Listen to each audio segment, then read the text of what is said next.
Now, for a long time it didn't look like this would be a model that I would ever get my hands on, but in the end Aviation Custom Model Designer did give it a go, and I picked it up at this year's Amsterdam Aviation Collectors Fair. So how has Aviation Custom Model Designer done with this aircraft model? And is this maybe an option for other collectors that are looking for that one specific model that they just can't get their hands on?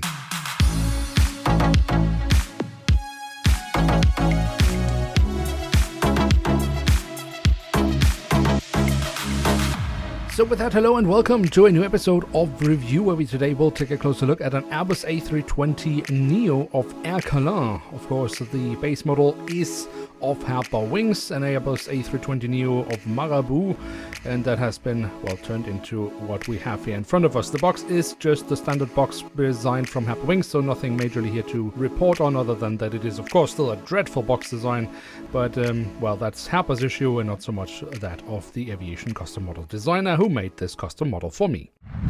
And here is the Airbus A320NEO in the current standard livery of Aircalin, and how wonderful it is to see an airline that has actually improved on their livery, going from an almost all-white livery to, well, really one with a lot of effort and a lot of colors, a lot of really nice details actually in this livery, and we will discover them throughout this review. Starting off with a look at the tail section, where we have this wonderful flower incorporated into the color scheme of the airline. We do have some detailing on the horizontal stabilizer, that's a leftover of the donor model, and then we also find some detailing here underneath the tail.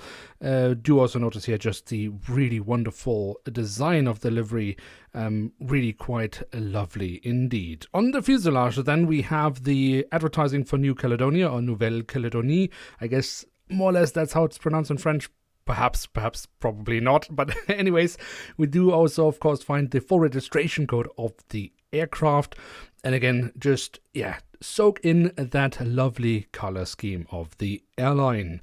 Towards the very tail of the aircraft, we do have a bit of detailing around the APU exhaust. That's again a leftover of the original donor model.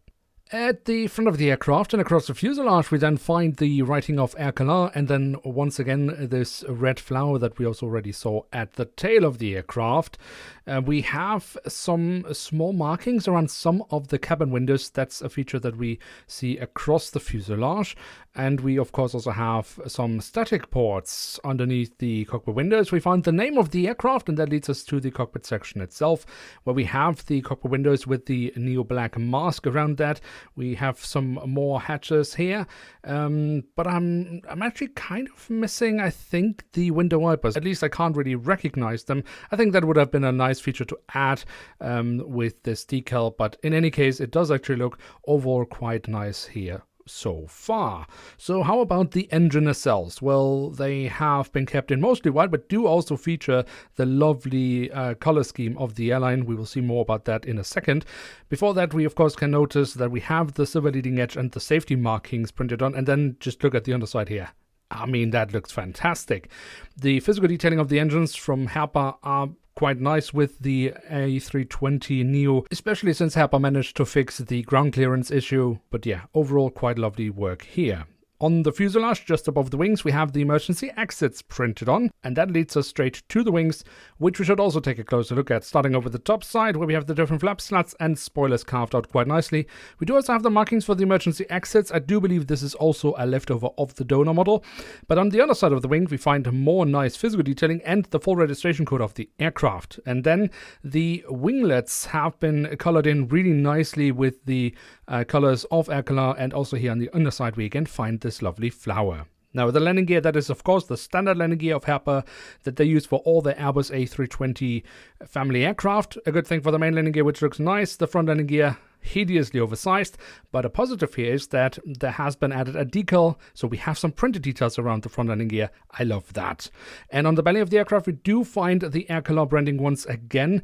Slightly destroyed by the hole that Herpa has added to their model, but he has kind of compensated with adding the decal inside the hole, which looks kind of, well, funny, but I guess that's a compromise. Then last but not least, we do of course also have the doors to the cargo compartments with some nice additional detailing in those compared to what we normally get from Herpa Wings. That's of course the benefit of having a custom model.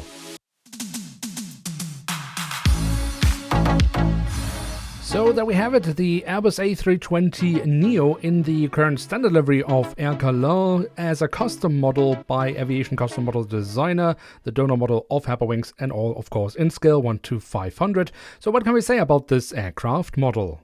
So he has decided to use an Airbus A320neo current generation donor model from Herpa Wings. I mean, there is of course no alternative other than Herpa Wings A320neo models, but older neo models would of course have the issue with the ground clearance of the engines. So in that sense, it's the only real choice he has with this aircraft model. Even if you took an older generation A320 and maybe switched the wings, you could perhaps get a better mold and a better front landing gear, but they are much more difficult to take apart, which is often necessary when making donor models. So also again, not really an option. So he didn't really have much choice when it came to the donor model. And the only real issue I have with this donor model is of course the front landing gear, and obviously that's not something any custom model designer could actually do much about, at least not as long as Herpa is the only supplier. Now, in terms of placement of decals, I think he has done a solid job with this aircraft model. We don't really have any edges, and especially the tail with these colorful parts here, that has to be at least 2 parts, if not more, and you don't really notice any overlays or something like that. So just here, it's already better work than Herpa currently does with many of their prints. However, when we then actually look at the decals themselves, there are some parts where we do get a bit of graining and some become a bit blurry. It is, to be fair, something you only really notice when you get really close with your camera. But here we do see a quality difference in the decals compared to, for example, the last custom model that I reviewed here on the channel. I will leave a link to that in the description below if you want to check that out. That custom model was made by TWC Customs with decals from Malefiska. I do believe that Aviation Custom Model Designer uses decals from V1, but I'm not 100% sure about that, so do take that with a grain of salt. What I also really like about this aircraft model is the time he has taken with the winglets, actually coloring them in himself, and then even adding a decal. That's really lovely work. So overall, yeah, I'm really happy with this aircraft model. The only real grievances I could have with it are just down to the donor model from Herpa Wings, so really nothing Aviation Custom Model Designer could ever really do much about. And of course, he has done me a solid, because this is just a model that we will never ever see from Herpa Wings in scale 500, or perhaps even in any scales. So yeah, now I can finally say that I have it in my collection. Now with that, we have reached the end of today's episode. If you have enjoyed this video, then feel free to leave a like. If you're new around here, why not hit subscribe? And with that, thanks so much for watching. Hope to see you soon again. I'm checking out, and bye.